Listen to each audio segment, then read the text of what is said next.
the organizers, especially Professor Manuranjan, who gives me the opportunity to come to this seminar to talk about my work and to visit this wonderful country which has a long and rich history, culture, and science, and so on. I am really impressed by the students of this university. They are really wonderful. I would like to thank all colleagues and students to be here to listen to my talk. So, I would like to present this work on the application of measures of incompatibility to the existence of solutions for fractional, differential, and integral equations. So, I organized the talk. First, I will give a short introduction, then some notations, definitions, very basic results that I will use in the main of my presentation. Then I will present the technique used here for the initial value problems of fractional order differential equations. And then I will also try, or I already did, I used the method to boundary value problems. So, excuse me. Fractional calculus is a generalization of ordinary differentiation and integration to arbitrary order. The subject is as old as the differential calculus and goes back to times when Leibniz and Newton invented differential calculus. In a letter to L'Hôpital in 1695, Leibniz raised the following question: can the meaning of derivatives with integer order be generalized to derivatives with non-integer orders? L'Hôpital was somewhat curious about that question and replied by another question to Leibniz: what if the order will be 1/2? Leibniz, in a letter dated on September 30, 1695, the exact birthday of the fractional calculus, replied, it will lead to a paradox, from which one day useful consequences will be drawn. The question raised by Leibniz for a fractional derivative was a going topic for more than 300 years. Many known mathematicians contributed to this theory over the years, among them Liouville, Riemann, Boyle, Fourier, Abel, Lacroix, Leibniz, Granville, and Letnikov. And you? I'm the last one, I think. For more information, the reader may consult the books of Oldham, Spani, Miller, and Ross. You can find many informations. And the invention of differential calculus by Leibniz and Newton allowed modeling of dynamical processes. The fractional calculus allows making a revolutionary step towards better models of reality. It has a very large application in real life. Westerland said, expressed differently, we may say that nature works with fractional time derivatives. And Nishimoto said the fractional calculus is the calculus of the 21st century. On the other side, measures of non-compactness are often used in several branches of nonlinear analysis. The investigations of solutions using this technique was mainly initiated by a Poland researcher, Banas. And he used different type of measures of non-compactness combined with Darboux fixed point theorem to find solution to integral equations with ordinary fractional order. And many researchers after that developed the technique using other fixed point theorems. In my work, I'm going to use one type of measure of compactness, which is Kuratowski measure of compactness, combined with a Manch-type fixed point theorem.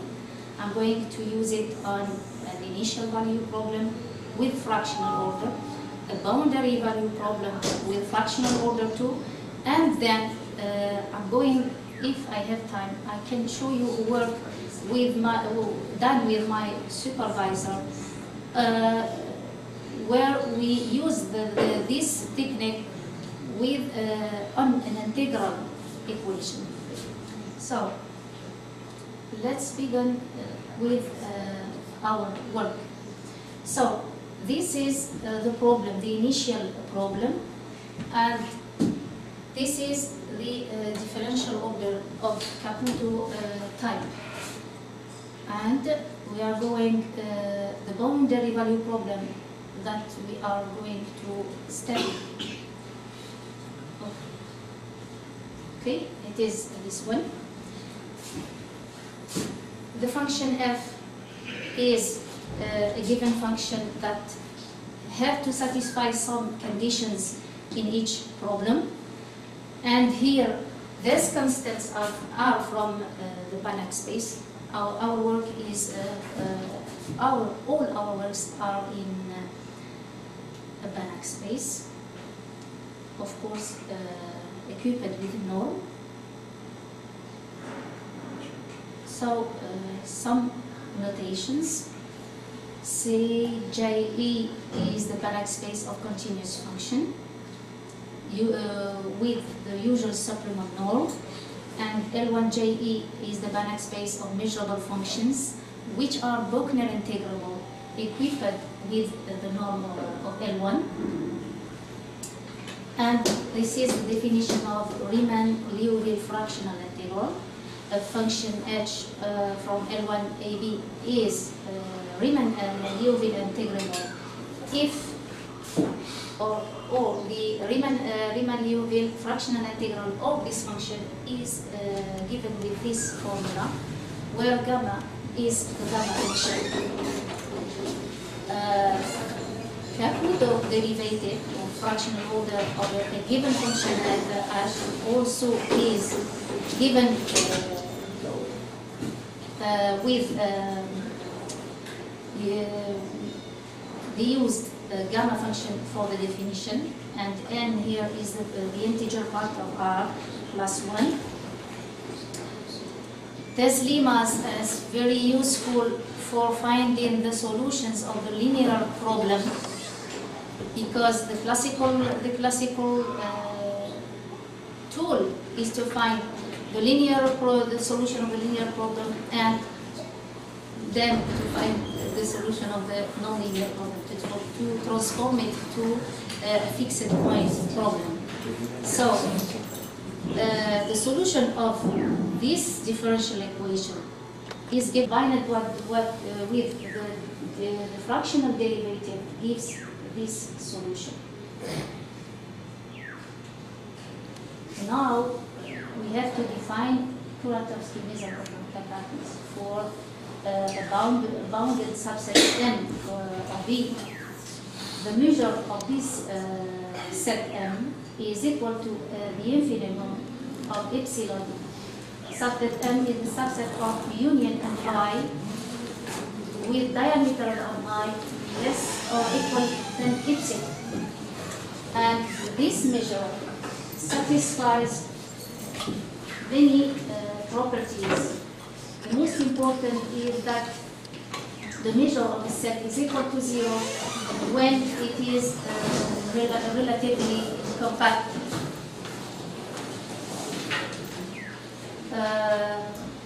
And then J times E to E is said to be carathéroid if it is measurable in the first comparison and in the first variable, and continuous in the second variable.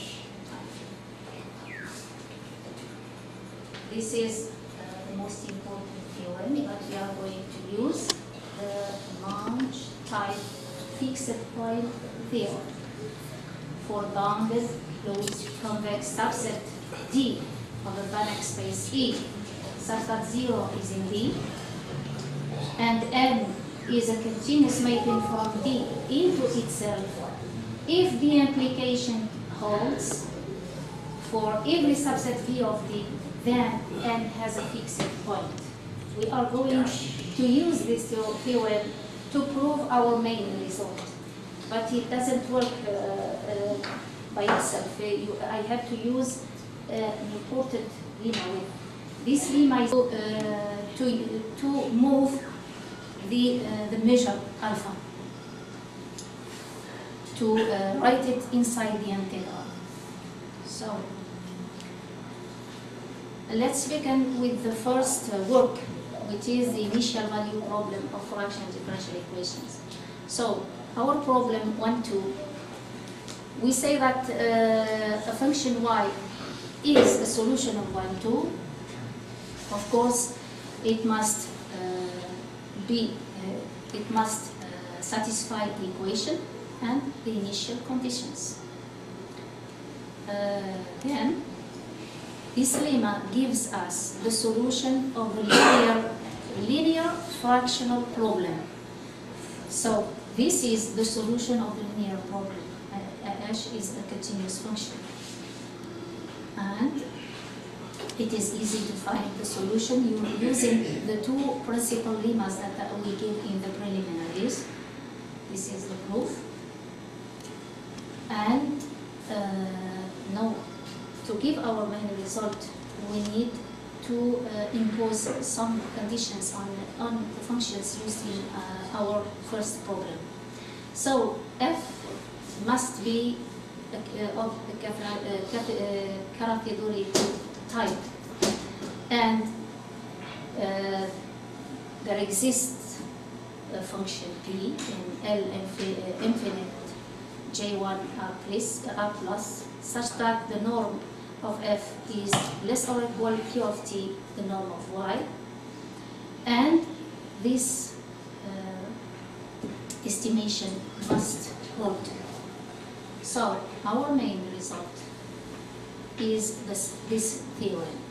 If the assumptions H1 to H3 hold, then if the condition is satisfied, our problem has at least one solution.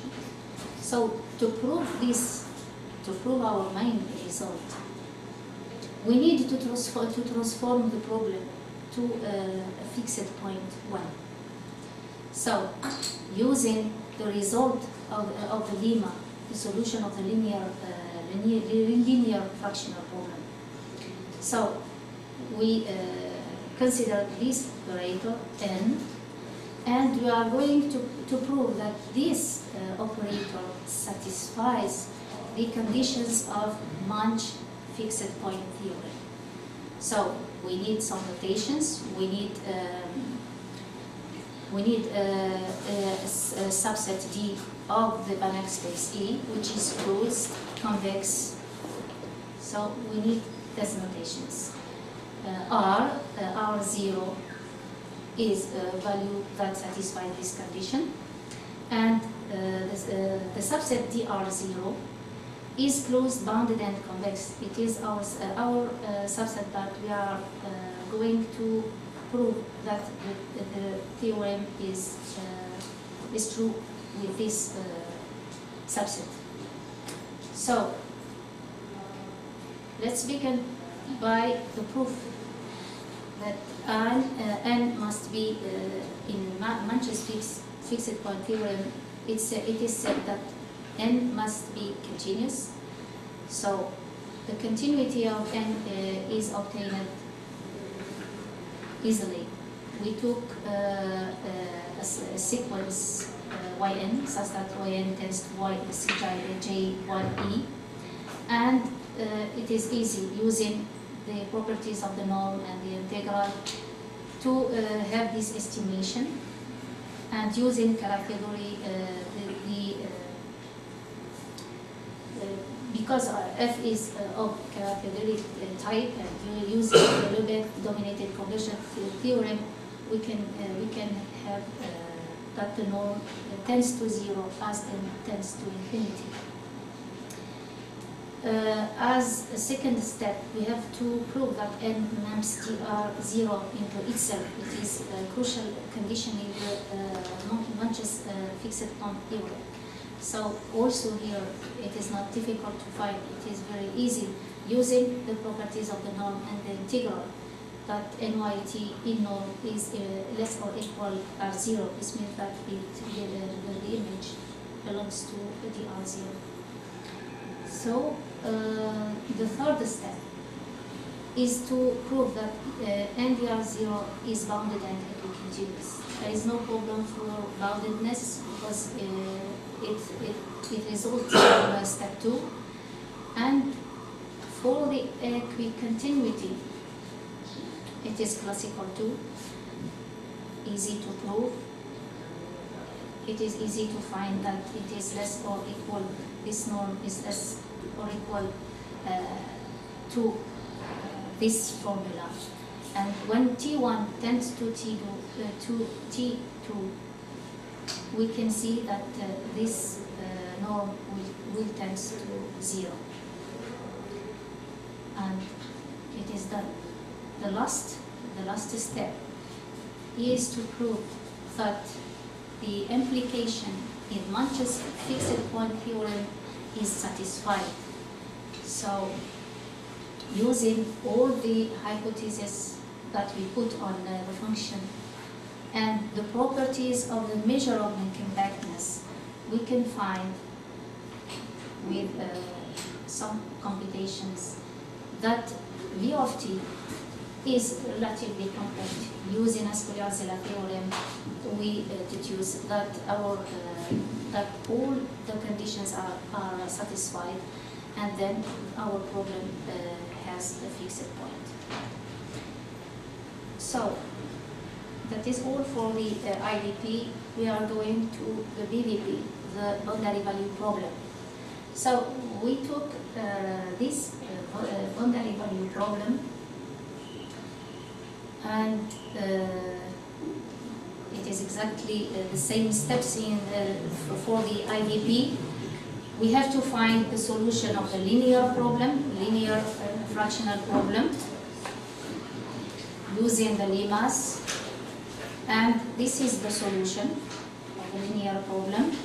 I used some notations for computation purpose because it is too long.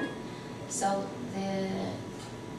these are the notations, big, large computations. So this is the assumptions. Here F also must be of character type, and there exists P in L1 and C such that the same condition and also the same estimation must hold.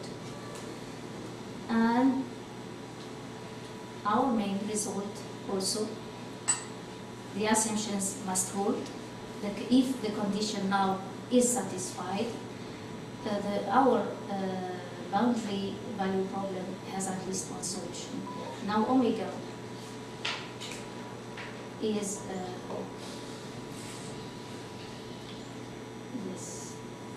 omega is this value. It is done because of computations. Too big computation. So we transform the problem to a fixed point problem. That is, now you begin professionally in my work. So we have to prove that n is continuous. Computations not difficult. And the second step, that n maps dr into itself, also not difficult, but some computations. And dr is bounded and equicontinuous, the same steps as the first problem. Equicontinuity, computations, and the last step of the demonstration of the proof is the implications of Manch's type theorem holds. Yes, and also the problem, the three or the technique can be used for boundary value problems. So I would like to show you that also that the method can be used also in 2012 with my supervisor. So we took an integral equation, of course, of fractional order. The purpose of our work is to try to find solution for fractional order equations. So this is with multiple time delays, always in Banach spaces. All my works are in Banach spaces. So the function that we, this is the integral equation. Here also we used definitions, the properties of the measure, Manch's fixed point theorem, but this time we used another lemma. It is appropriate for. It is a secret.